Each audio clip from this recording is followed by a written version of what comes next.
Welcome to the Intuitive Hour with psychic medium, author, and intuitive life coach, Michelle Beltran. The Intuitive Hour will empower you to learn how to magnify your intuitive voice. Listen in and expand your understanding of what it means to be psychic and how to awaken, amplify, and trust your inner voice. What if you could see beyond all time and space? What if you could mentally see objects, events, people, hundreds or even thousands of miles away? All of this you do by mental means, perceiving. It's possible, and it's called remote viewing. A remote viewer tunes into an object, location, event, anything from the past, present, or future.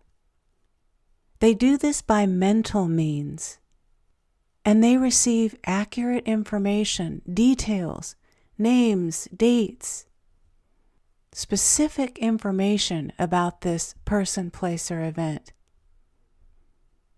Welcome, everyone. Today we're talking about remote viewing. Specifically, remote viewing made easy. If you've ever wanted to learn the secrets behind remote viewing, we're going to tap into that today. Controlled remote viewing, also known as CRV, is a very unique technique used to gain information from a distant target, and it's been around since about the mid-70s. It's an intuitive method, and it relies on your senses to gather information about this object, this person, place, or thing. CRV can be used for many different purposes. Often it's used to locate missing people or objects, predict future events, or even access past lives. At its core, controlled remote viewing relies on our natural sensory abilities in order to gain this information from this distant target by using our five senses. That's it. What we were born with. Our innate senses, sight, smell, hearing, taste, and touch. We can absolutely, with accuracy, access information about a person or an object without having to physically come in contact with that object or that person. This technique is actually very simple. Anyone can do it. You need not be a trained psychic to do so. These simple steps here today will be enough for you. It is essential to be adept at quieting your mind, however. A psychic secret for you, quieting your mind. It is absolutely what separates the novice psychic from the exceptional one, regardless of their time of doing this work. Even a beginner can be extremely accurate if they have the gift of quieting their mind, their left brain. This allows one to access deeper levels of consciousness. When you can quiet the left brain chatter, the to-dos of the day, the busyness of life, ego and expectations about getting the target right,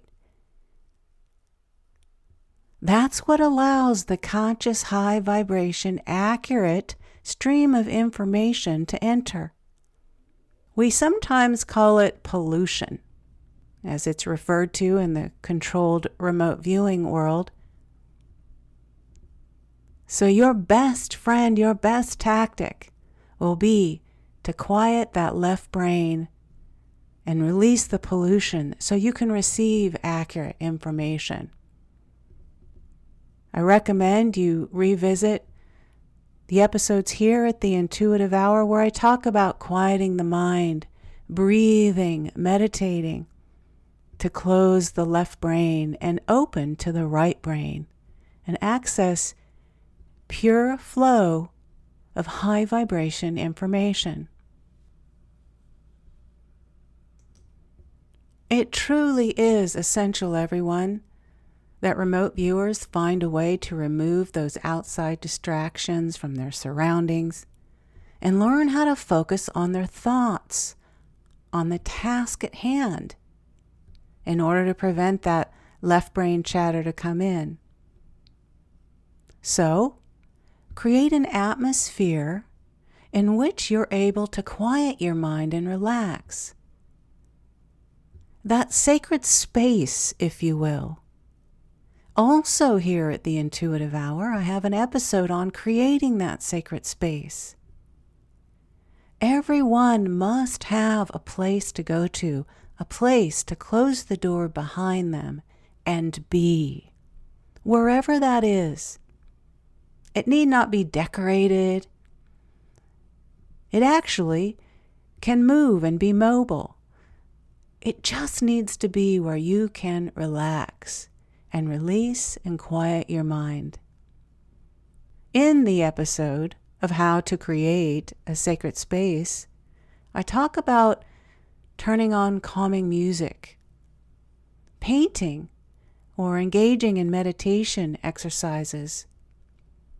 Allowing yourself this type of sacred space allows you and your analytical skills to operate without being clouded by other factors. And it ensures that the information you're collecting is pure and accurate. Let's talk a moment about the uses of remote viewing. I mentioned this just briefly as we began today, but before we go into our steps, 4 simple steps to remote view, simple and easy, let's talk about that. The uses for controlled remote viewing are vast and varied. Essentially, it's limitless. However, there are a few main uses for CRV. It can be used for anything from researching ancient history to predicting future events, from uncovering the innermost thoughts of someone close by to locating lost objects across vast distances, even helping victims of trauma heal by accessing memories they have blocked out due to their trauma experience. That, everyone, is exceptional. So you can see how remote viewing truly has its advantages.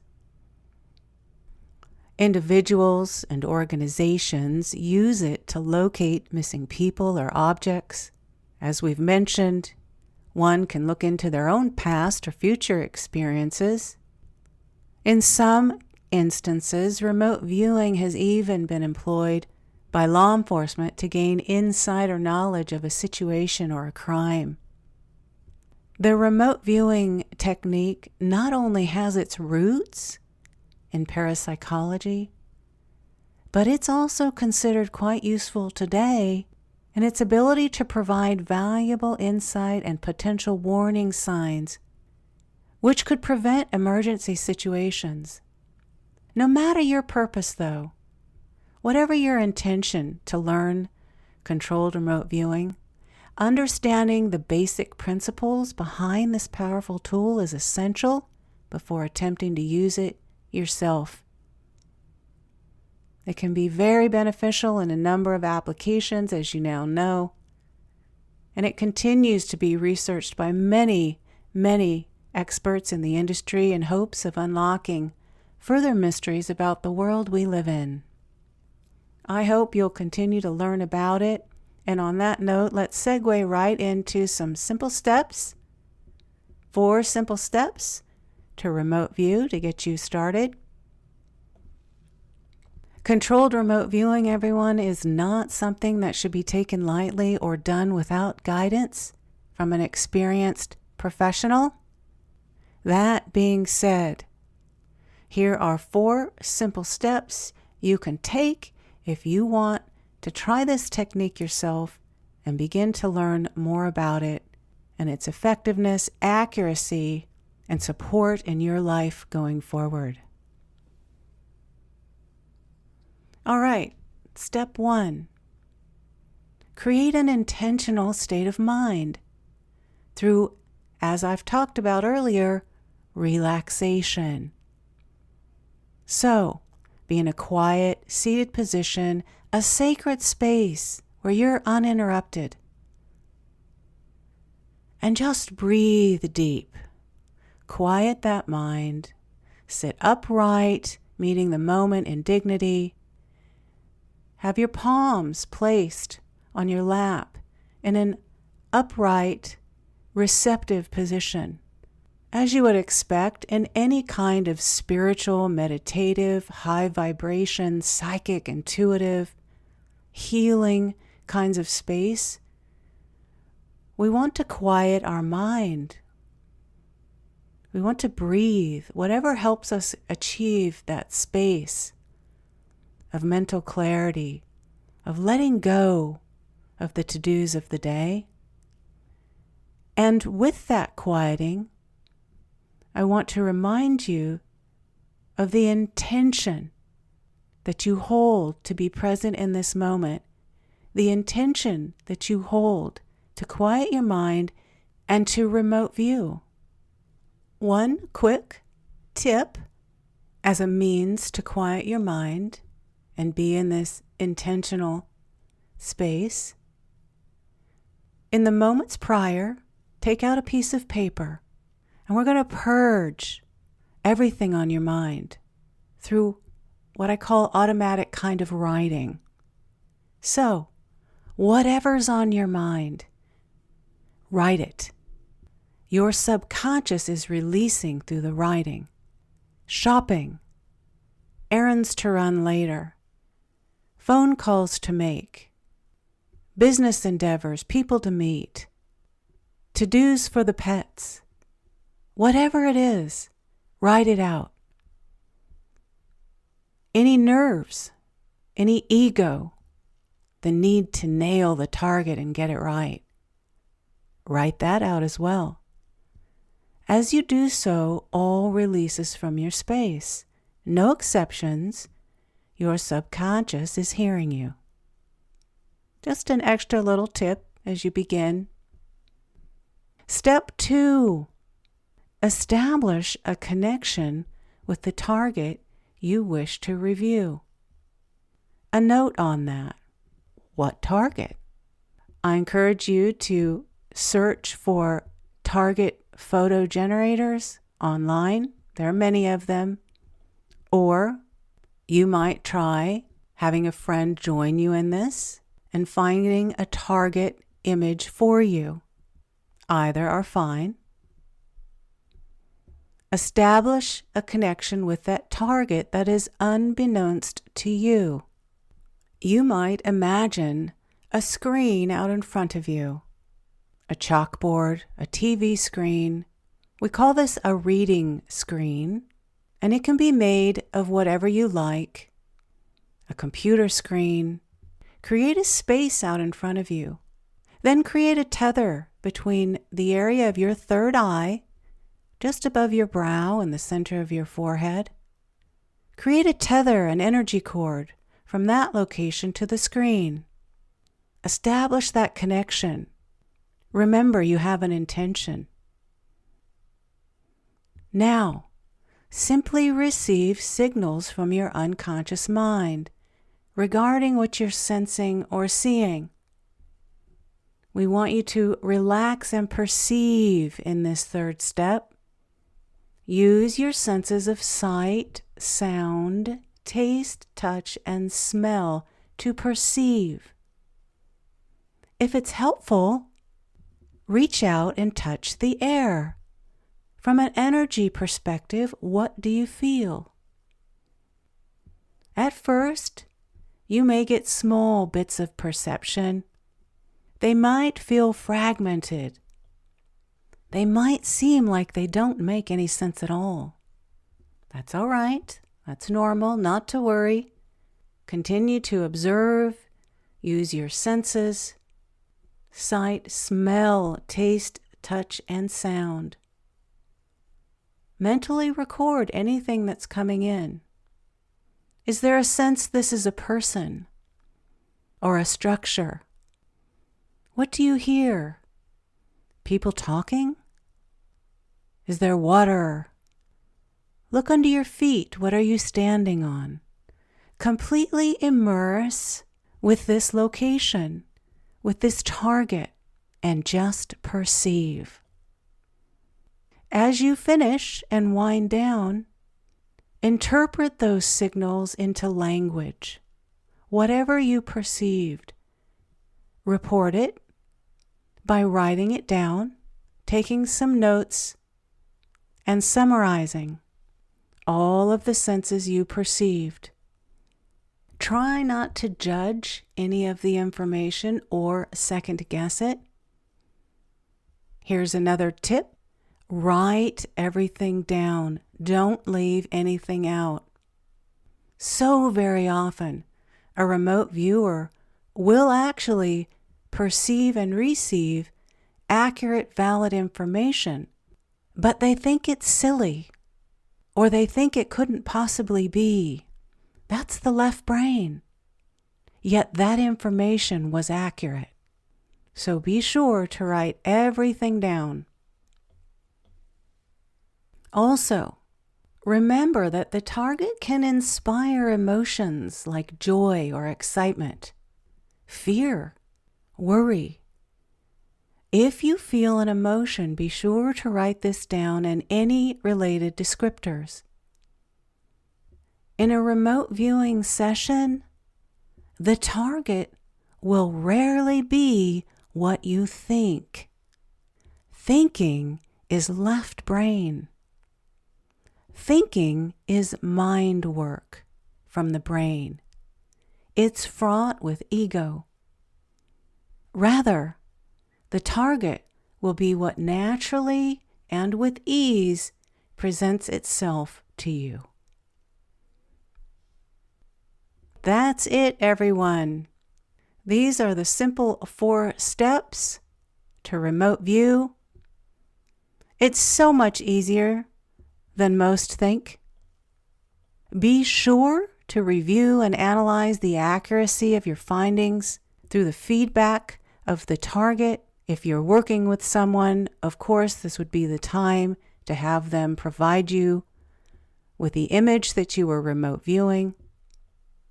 Remote viewing is an amazing skill to acquire, allowing us to gain information and insight from sources far beyond our physical sight.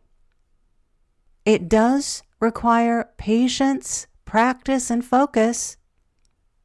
Once you understand the basics of this technique, you can then begin to explore your own psychic abilities even further, creating a deeper understanding of yourself and the universe. This skill and psychic development in general, if you've worked with me before, you've heard me say is about self-actualization, your spiritual growth. Remote viewing is the doorway to that. We'll bring this week's episode to a close for simple steps to remote view. As always, I invite your questions or comments at mbeltran@michellebeltran.com. Thank you for visiting today, everyone. I look forward to meeting with you here next week. If you enjoyed this episode of the Intuitive Hour, please consider following, rating, and reviewing the podcast at Apple Podcasts or wherever you listen. You're welcome to access Michelle's free controlled remote viewing exercise that will empower you to uncover answers to your burning questions about lost objects, events, or people in the past, present, or future. Visit michellebeltran.com to access this free offering and rediscover what was once lost.